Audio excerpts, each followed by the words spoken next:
क्रोध हर किसी को आता है। जब भी किसी की बात बुरी लगती है या किसी का व्यवहार पसंद नहीं आता है तो गुस्सा आता है। और एक बार जब यह आता है तो फिर दिमाग से निकलने का नाम ही नहीं लेता। ऐसे में आप उस घटना को लेकर बैठ जाते हैं, उसके बारे में सोचते रहते हैं। हर समय वही बात दिमाग में घूमती रहती है। आप किसी से कोई बात करें, वह घटना बीच में आ जाती है।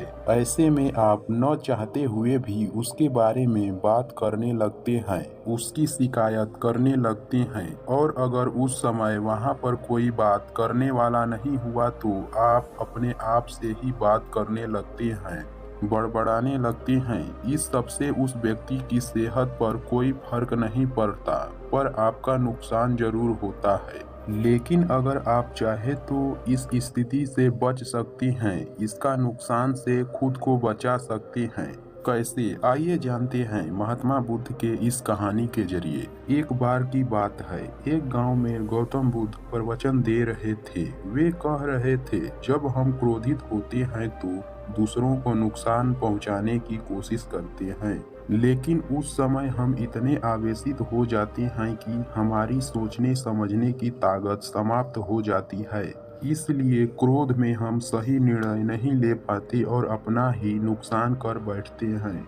बुद्ध की उस सभा में एक गुस्सैल स्वभाव का व्यक्ति भी शामिल था। उसे बात बात पर गुस्सा आ जाता था। आज भी वह अपने परिवार वालों से झगड़कर आया था और उस समय भी उसके दिमाग में उथल पुथल मची थी। इसलिए उसे बुद्ध की बातें अच्छी नहीं लग रही थी। उसे लग रहा था कि जैसे बुद्ध उसे डांट रहे हो, सबके सामने उसकी बेइज्जती कर रहे हो। इससे उस व्यक्ति का क्रोध भड़क गया। वह अपनी जगह से उठा और बुद्ध के पास जा पहुंचा। इससे पहले कि कोई कुछ समझे, उसने बुद्ध के मुंह पर थूक दिया। यह देखकर वहां पर मौजूद लोग भड़क उठे और उस व्यक्ति के बारे में भला बुरा कहने लगे, लेकिन बुद्ध अभी भी अपनी जगह पर शांत बैठे हुए थे। उन्होंने अपना चेहरा पोंछा और बोला, क्या बात है वत्स, तुम्हें कुछ कहना है? उस व्यक्ति ने बुद्ध की बात का कोई जवाब नहीं दिया। वह बिना कुछ कहे वहां से चला गया। यह देखकर एक व्यक्ति को रहा नहीं गया। उसने बुद्ध से पूछा, महात्मन, उस मूर्ख व्यक्ति ने आपका अपमान किया, आपने उसे कुछ नहीं कहा। उसकी बात सुनकर बुद्ध धीरे से मुस्कुराए और फिर बोले, तुमने शायद उस व्यक्ति का चेहरा नहीं देखा। वह बहुत परेशान लग रहा था। मुझे लगता है कि वह किसी चिंता में घिरा हुआ था, इसीलिए ऐसे परेशान व्यक्ति को क्या दोष देना। बुद्ध पर थूकने वाला व्यक्ति सभा से उठने के बाद अपने घर चला गया। वह दिन भर बेचैन रहा। उसे अपनी करनी पर पछतावा होता रहा। रात में भी वह सो नहीं पाया और बेचैनी से इधर उधर करवट बदल रहा था। अगले दिन वह फिर बुद्ध की सभा में गया। वहां पहुंचते ही वह बुद्ध के चरणों में गिर पड़ा और रोने लगा। यह देखकर बुद्ध ने पूछा, क्या हुआ वत्स, तुम क्यों रो रहे हो?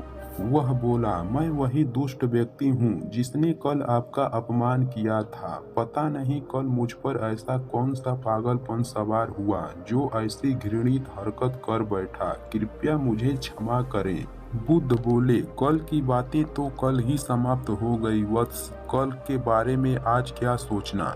अगर मैं उस घटना के बारे में सोचता रहता, क्रोध करता, तो उससे तो सिर्फ मेरा दिल दुखता। तुम्हें उससे कोई फर्क नहीं पड़ता, इसीलिए बुरी घटना को याद रखना कोई समझदारी की बात नहीं है। इससे हमारी परेशानियां बढ़ जाती है और जीवन ठहर जाता है। इसीलिए अप्रिय बातों और अप्रिय घटनाओं को भूलने में ही समझदारी है। जो व्यक्ति ऐसी घटनाओं को भूल जाता है वही जीवन में आगे बढ़ता है, और जो उनमें उलझा रहता है उसका जीवन चक्रव्यूह के समान हो जाता है, जिससे वह चाह कर भी बाहर निकल नहीं पाता है। दोस्तों, गुस्सा करना बिल्कुल ऐसा होता है कि जहर तो आप पिए और कामना करें कि मर सामने वाला जाए। इसीलिए जब कभी भी आपको गुस्सा आए तो इस बात को ध्यान में रखें कि अगर आप किसी से नाराज होते हैं और रूठकर चुपचाप बैठ जाते हैं तो आप अपना ही नुकसान करते हैं। इससे आपके समय का तो नुकसान होता ही है, आपके शरीर का भी नुकसान होता है। इसीलिए अप्रिय बातें और अप्रिय घटनाओं को लेकर बैठना कोई हल नहीं है। बेहतर है कि उन्हें भूलकर आगे बढ़ें। तभी आप जीवन के प्रवाह के साथ अपने आप को जोड़ पाएंगे और अपने जीवन का आनंद ले पाएंगे।